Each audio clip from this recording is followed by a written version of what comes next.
You are showering me in compliments and love, and I really appreciate that. But let me tell you something about you that you probably don't know, because you just mentioned the fact that you didn't know me in my teens. So you met me when I was 18, and I guess you figured like I was like that throughout my early teenage years, and that could not be further from the truth. The reason also why I hold you so dear and why you're such a special person to me is because I shaped a big part of my character based on you. You were like, let's be honest, I was at 18, I was still the class clown. I was the funny dude. I got the jokes on deck. I always got something to say. But when I met you and some other of our friends, I'm sure you know who I'm talking about. Yeah. I was looking at you guys like, holy fucking shit. Like, these guys, they're at a whole new level. Like, confidence-wise, just like charisma-wise. Like, you guys were just walking around like you owned the place. You grew up in the city. Yeah. I grew up on the countryside. So I was like, I remember I was trying to catch up as quick as I could, but I was peeping game. I remember how you used to talk and how you used to, and I was just like, I gotta get in on this. And the reason I think because at one point I really developed a ridiculous sense of extreme irrational self-confidence. I got to a level where it was just kind of like, it was over the top. Like, I think if people would see me when I was 19, 20, oh man, I was like fucking Stifler from American Spy on steroids. Like, I feel like that's a good comparison. And that's not me trying to say that was a good thing. Like, we were over the top, we were volatile. Like, we were just all about, we're going to get our respect, we're going to get our attention, we're going to, and I remember that. A bunch of alphas or wannabe alphas, just like, motherfucker, I'm here, what's up? Yeah. And I was peeping game from you because we were not on the same level, and you can be nice to me all you want, but we weren't, because I was more like, I was a funny dude. I would be like the funny dude. I would argue with the teachers. But for example, when it came to girls, I had no game, zero game. I didn't know how to talk to a female. I was very insecure. You had that shit down. You and a couple of other friends, and I remember watching you guys and just literally mimicking that behavior. And that took me like a good year, And then second year of college, the third year of college, that's when I really found myself. Because also physically I got bigger. I grew into my own. I became a man. But then I took the sauce from you guys, and you guys fucking like you created a monster. Yeah, because I know what you mean, because I maybe forgot that first period, but because I just remember indeed what you were saying when you were the overconfident monster, and I don't know if I can talk about this. You can talk about it, man. But I remember being on that boat when you were in Sundsvall. You were in Sundsvall, right? Right. And we went. I don't know if we talk about that. Well, we can talk about, like, let's stick to general stories, but not like, you know what I mean? Like, okay, I just want to say one thing then. Very, very. I remember being on that boat, and you just took it over. Right. You took over that, I don't know, it was some speed dating thing going on, and you didn't give a fuck. You was like, no, I'm going to sit here, and here. That's Renzo Benzo I remember. I don't remember the part where you were growing to be there, but I remember the pool party. We just came in, and there were like rules going on. The pool party was not a very big pool on the boat. We just came in, and no, we're going to do it like that. That's how we're going to do it. We took the microphone. Yes. We had, so for the people watching, like, let's create some context. Yeah. So first things first, there was a speed dating event where basically you had a bunch of different tables and you had to sign up, and then you could do speed dating. So you sit down 5 minutes, one table, then you got to move on. So we're on a boat, and the whole concept of the boat was like a party cruise. It was going from Stockholm, Sweden, to Riga, which is in Latvia. Yes. So it was like a 2-day trip. Basically, the boat goes to Latvia. It stays there for like a good 8 hours, and then it goes back. But the whole thing is, because you're on international waters or something like that, the alcohol is super cheap on the boat. Yes. That's the whole concept. Like, it's called the party boat, and just students would get on it just to get plastered for 48 hours straight. So I called up a few buddies from home, one of them being you. It was like, guys, you gotta come, like get on this boat with me. And the speed dating thing, I remember we already had dinner, and at this point we were already completely wasted. And we hadn't signed up for the speed dating. But I remember seeing it and I was like, fuck that shit. I want a speed date. And I remember just sitting down, like in between. So they were switching, and I just sit down and I grab a chair. And people come into you, but you cannot sit in that chair. Cannot sit in that chair. Like, that's my chair. Like I'm supposed to sit here. And I would just look at him and be like, like, fuck, are you gonna do about it? Like, I'm dating now.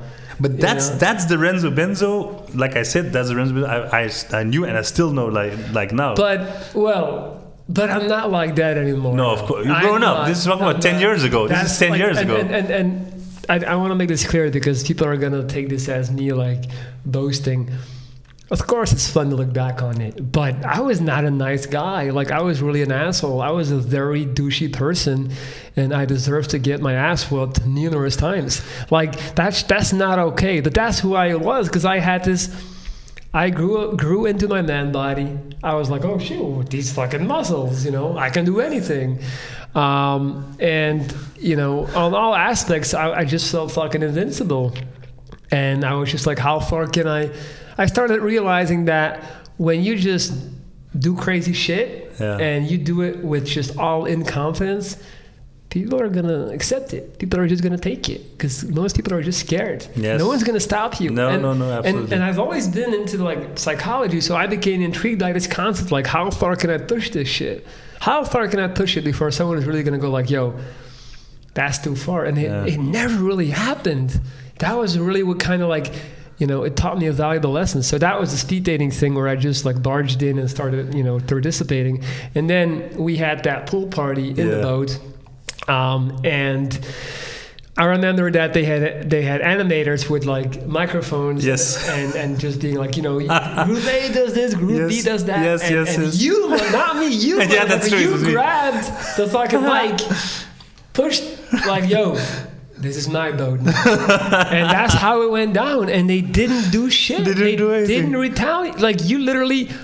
We ran the whole fucking event for the next hour, and they were just like, I guess. That was the bond. I think that's how the bond was created between us. Like, we were indeed overconfident. We were students. The world was at our feet. That was a great feeling. They can never take away that feeling. They can never take away that. Even if I understand you, we are grown-ups now. We are in our 30s. Even you were like, okay, that was over the top. Okay, that was some childish stuff. But dude, I really believed I was invincible and I could get away with any and everything. So sometimes when wondering like, why did it happen to me? I'm like, maybe it was time for me to slow down, man.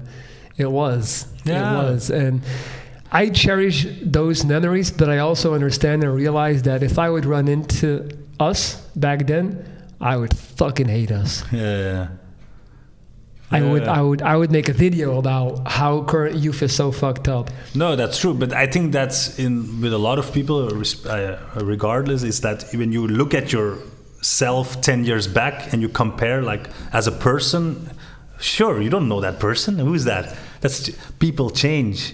I'm married. I got 2 kids. Dude, I've been married for like 5 years. I've been together for 10 years. People change. Life changes. Everybody experiences this. Everyone experiences people changing. So you just take it. Maybe you're not too proud of it. We didn't do any dumb shit, like we didn't get into jail or something like that. We didn't do any criminal activities. We didn't. But we did some foolish college days shit, like everybody does.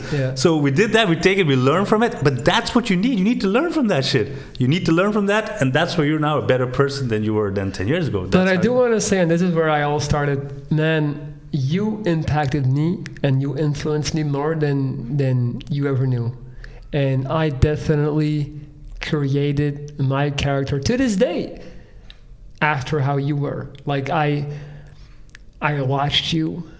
I remember like paying attention to like everything what you did, and that was a big part of that. I hope for the positive. I mean, regardless. Or for you know what I do feel?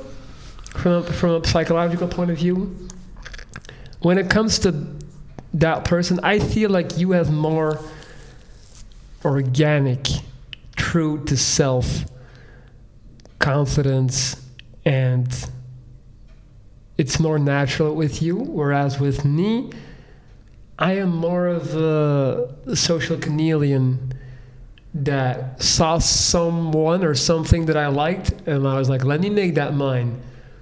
Yeah, of course. You know what I mean? I know what you mean, but don't underestimate yourself. You know that, right?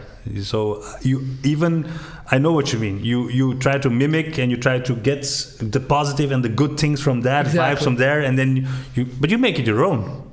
That's what you're doing right now here. To do the setup, to reach out, man. That's you. That's you. And of course, I feel flattered that you say, I learned something from you.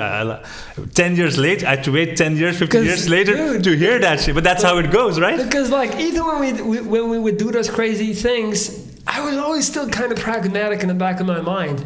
I remember a few moments where I saw you, I was like, this guy's lost it. He's not playing, you know? And I remember thinking that. So what a beautiful fucking like full circle for us to sit here today. I love it. I love it. Do you need help making better decisions in your life? Are you lacking self-confidence and motivation to get things done? Hire me today and get a direct daily line of communication with me through video chat and audio messages. I operate on a week-to-week basis, so no long-term investment is required. 7 straight days of Viking advice will get you right on track. Email me at lorenz.dries@gmail.com and change your reality. I'm ready whenever you are. See you soon.